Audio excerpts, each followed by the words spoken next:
Mga kabayan, sa oras na ito ay mga 5:30 na ng hapon at ako po ay papunta na dun sa aking pasyente na ginagamot.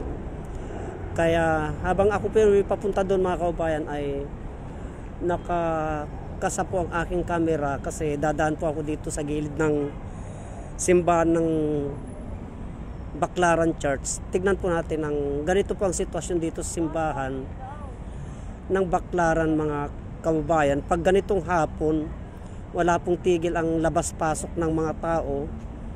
Magmula kanina hanggang ngayon, hanggat hindi nagsasara itong simbahan mga kababayan, ay walang tigil ang labas-pasok ng mga tao. Tignan po natin.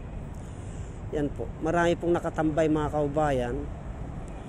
Hanggang mamaya pa po ito ay walang tigil ang pasok ng mga tao mga kababayan at wala din pong tigil ang labas ng mga tao. Kaya tara na po titignan ko po ang kalagayan ngayon, itsura ngayon ng kapaligiran ng Quiapo Church doon sa may ginagawa nilang LRT na bago papuntang Cavite mga kababayan. Tara na po.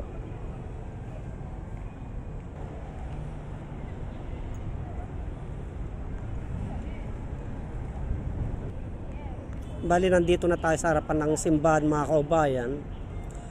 At tignan naman po natin, silipin natin yung wishing candle. Ayun po yung may ilaw na yun mga kababayan. Yun pang wishing candle. Wala din pong tigil ang labas-pasok ng mga tao dyan mga kababayan. Hanggat hindi po nagsasara ang simbahan ay labas-pasok din po ang tao dyan. Katulad din po dito sa loob ng simbahan. Yan, labas-pasok din po ang tao dyan mga kaubayan.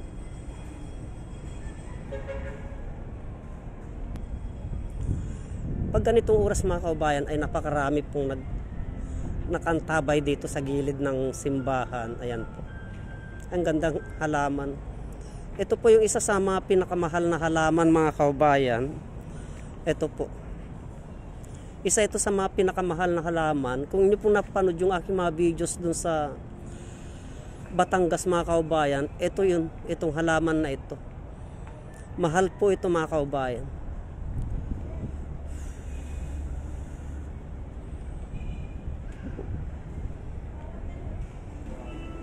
So bali, papasok po tayo sa imahen ng mahal na inang Berhen doon mga kaubayan at tayo po magbibigay pugay sa kanya po.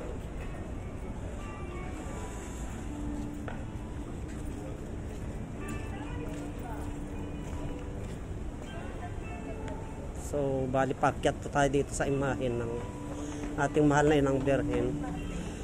Napakaganda pong mga wishing kwan dito mga kaubayan. Pag gusto mo pong mag-wish, maghagis ka po. Yan po.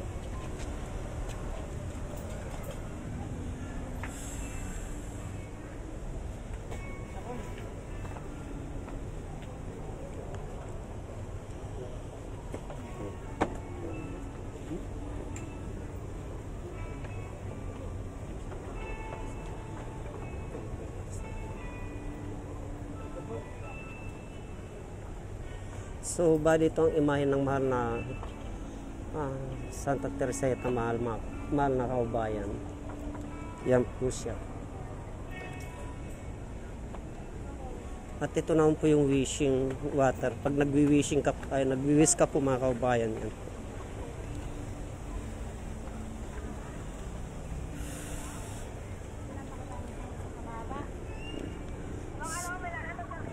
So bali, palabas po tayo dito sa simbahan ng Quiapo Baclaran Church mga kabayan at tignan naman po natin ang sitwasyon sa labasan.